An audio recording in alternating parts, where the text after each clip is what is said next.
On a July day in 1969, the world watched as the Saturn V stood ready at Kennedy Space Center. Its mission, to send three men, Neil Armstrong, Buzz Aldrin, and Michael Collins, on a voyage to the moon. The countdown hit 0. Fire erupted, and Apollo 11 began its ascent.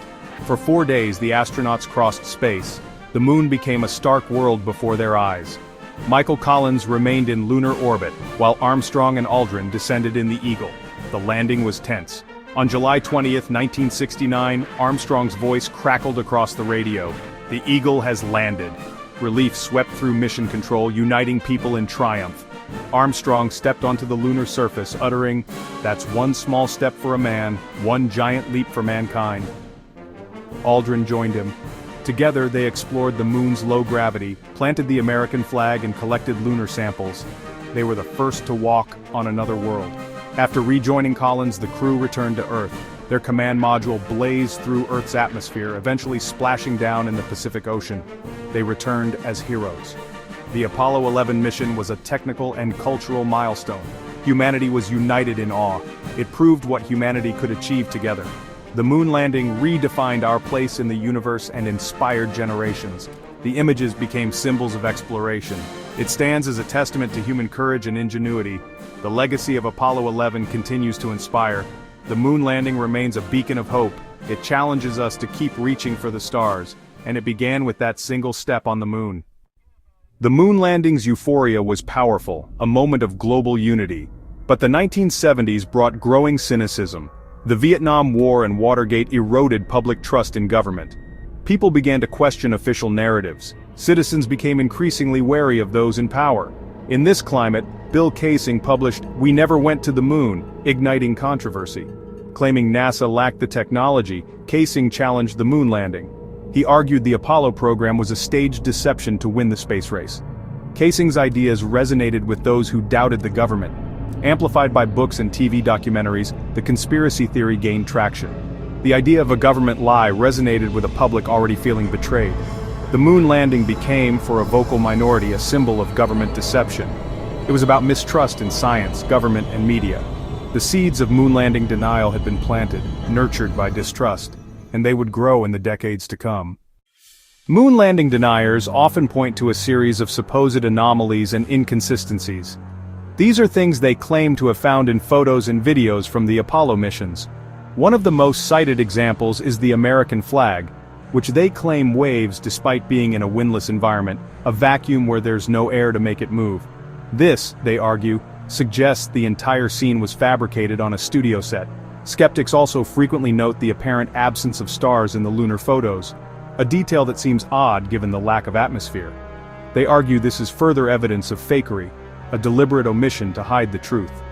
Another point of contention is the shadows visible in the photos. They highlight shadows that aren't perfectly parallel, which they interpret as hinting at multiple light sources illuminating the scene, much like you'd find with studio lights on a film set.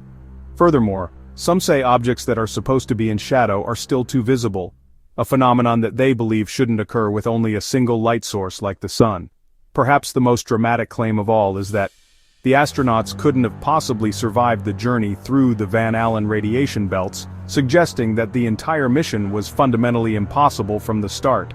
They argue that the Apollo spacecraft offered insufficient shielding and therefore no real protection, leading them to conclude that the entire journey was elaborately faked. For these theorists, every perceived anomaly, every unusual detail becomes a smoking gun. The moon landing, they insist, was nothing more than a meticulously crafted Hollywood-style production. And so these claims persist, continuing to fuel doubt, skepticism, and ongoing debate. The hoax narrative thrives on questioning every single piece of evidence, no matter how small. Science has clear answers for every hoax claim. The flag waves because it was twisted into the soil. In a vacuum, it kept moving without air resistance.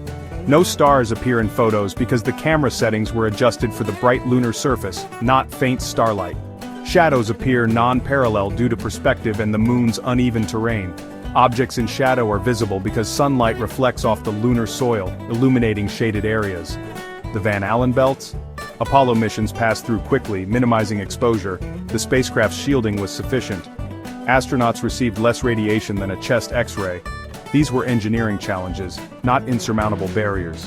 The evidence is consistent with real lunar exploration. Science, not conspiracy, explains the facts.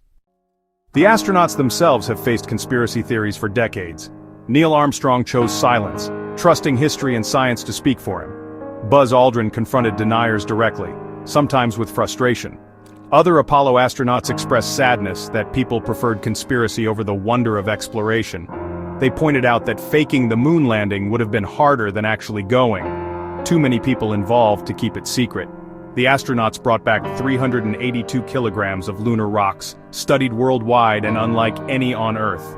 These rocks are irrefutable proof, containing features only found in the lunar environment. Even rival nations examined them and confirmed their authenticity. The astronauts' testimony and the physical evidence stand as undeniable witnesses.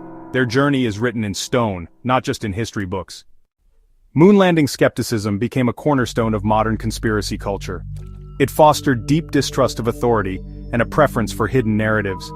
The internet amplified these beliefs, creating echo chambers and spreading misinformation instantly. The moon hoax became a community, a shared identity for doubters. Films like and countless documentaries kept the idea alive. The debate became entertainment, a cosmic whodunit. Ultimately, belief in the hoax reveals more about our anxieties and distrust than about the moon itself. It's a modern myth, blurring the line between fact and fiction. NASA is returning to the moon with the Artemis program, aiming for a sustainable human presence. This time the goal is to build a base and a space station in lunar orbit. Artemis will land the first woman and person of color on the moon, making exploration more inclusive. Missions will be live-streamed in high definition, offering unprecedented transparency. Real-time coverage will make conspiracy claims harder to sustain. Artemis is a global effort, involving international partners and private companies. Faking a landing now would require a worldwide conspiracy, an impossible feat. The new missions will inspire a generation and pave the way for Mars. The best proof we went to the moon? Go back and do it again. The Artemis generation will write the next chapter in human exploration.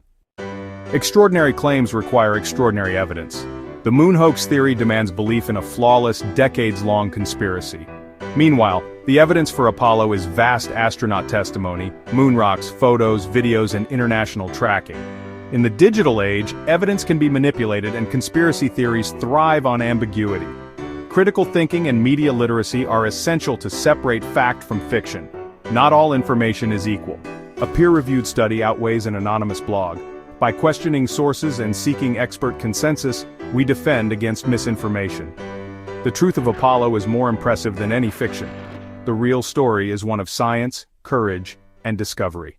The moon remains a symbol of human curiosity, a frontier that inspires wonder and questions. Our drive to explore, understand, and even doubt is rooted in that curiosity. The tragedy is not in asking questions, but in refusing evidence-based answers. Apollo was a triumph of curiosity and science, pushing the boundaries of possibility. The blue marble photo reminded us of our shared home and fragile planet. The legacy of Apollo is deeper understanding, not just footprints. As we look to Artemis and beyond, curiosity will guide us through new challenges. The moon still holds secrets, waiting for us to ask new questions. The journey is ongoing, a story worth telling, and a truth worth defending. Our greatest leaps begin with wonder and a willingness to seek the truth.